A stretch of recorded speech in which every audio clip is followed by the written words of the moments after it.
Welcome back. So today we're talking about intermittent fasting and 6 considerations to maximize the benefits of intermittent or time sensitive eating. So the first one is try it. I would suggest trying intermittent fasting. Think of it as an experiment rather than I can't this or I can't that. This is just a trial with lots of research showing a likely benefit across the board for humans. And maybe you will be one of those who benefits greatly and gets to enjoy the luxuries of intermittent fasting or time restricted eating. Or maybe you'll find this just does not work for me. I don't feel better. I feel worse, and I feel like I get more cravings. In just the stage of life, it's not working.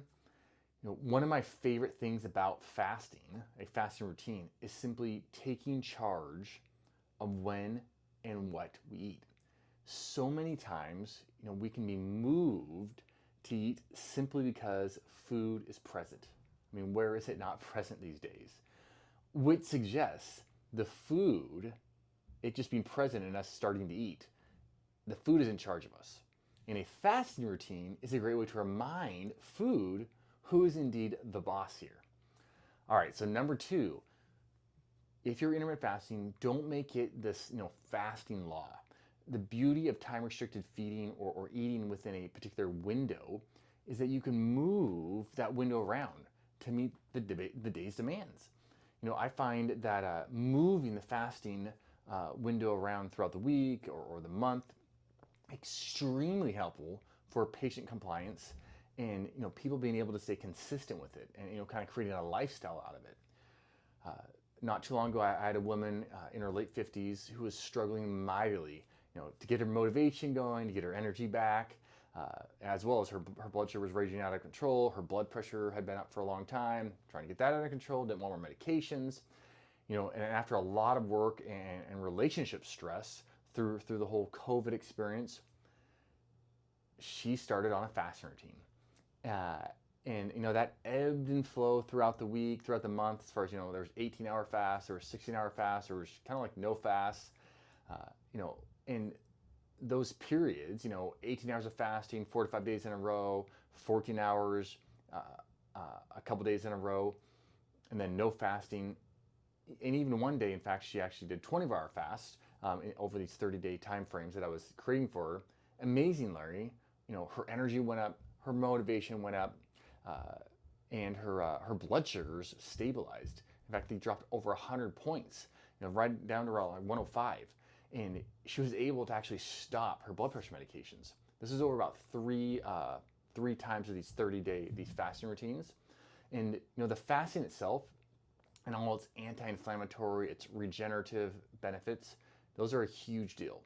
But an even bigger deal was her literally taking control of her food and her daily routine. Like before, she felt like everything was just out of control and she was just subjected to her day. Now she was making her day.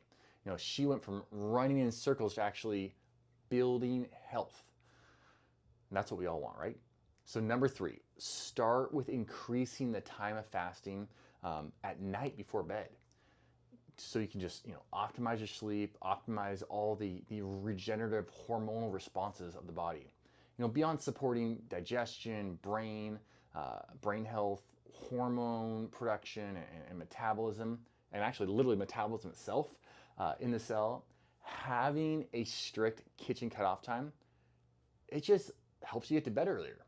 And one of the consistent habits that is often coupled with night owls is late night eating.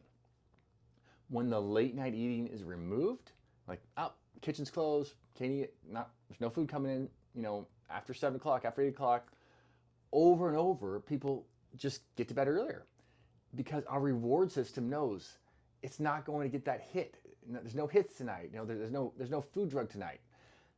It's not getting anything. So why stay up?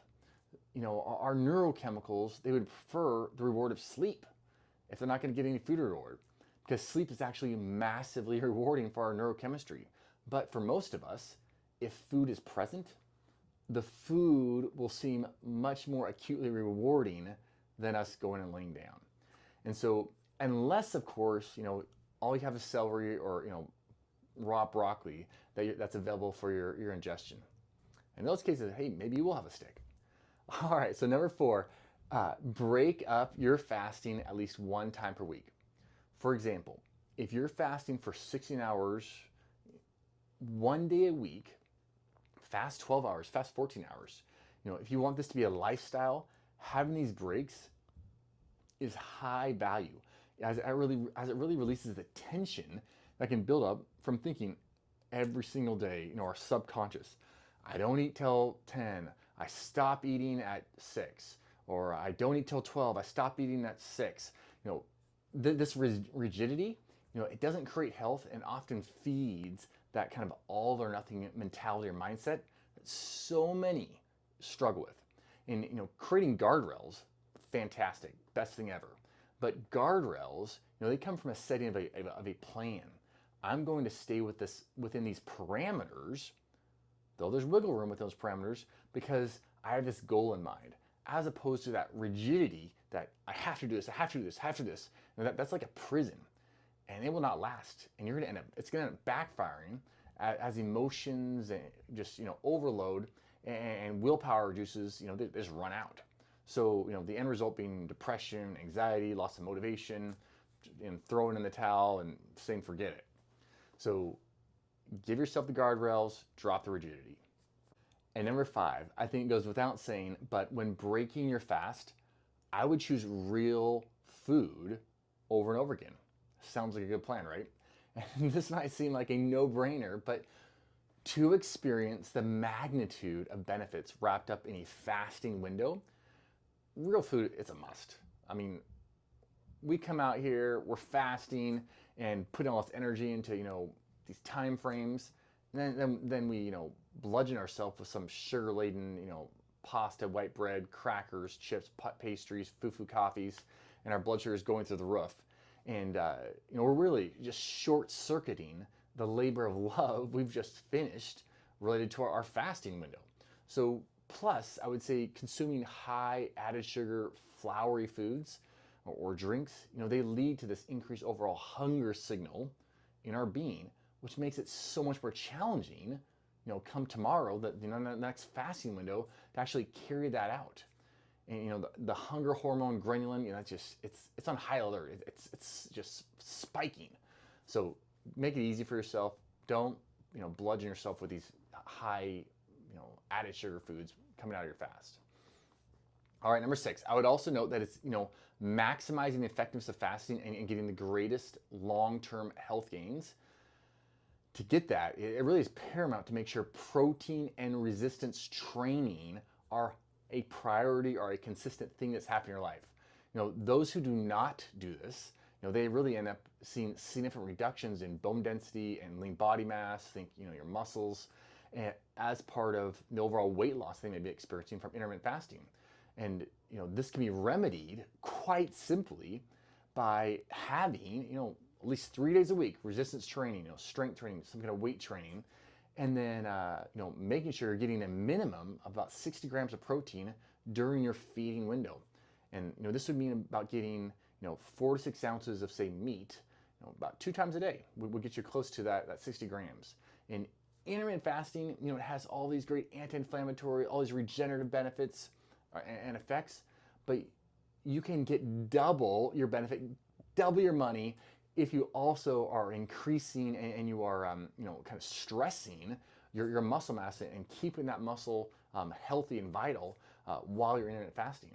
Because the muscle itself, it's putting out all these myokines, signaling your body to just say, happiness, happiness, life, life, life. What is happening when our muscles are getting worked.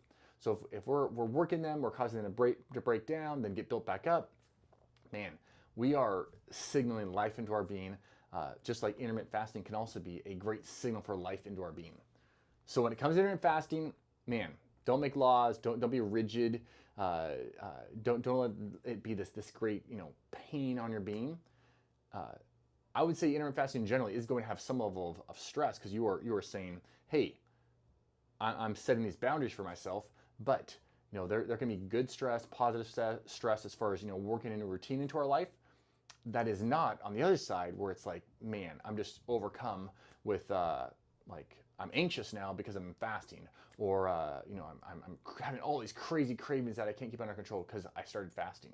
And if that is the case, then you really want to just slow down your fasting and fast less often, and fast for shorter time frames, so you can slowly build yourself up to having that capacity.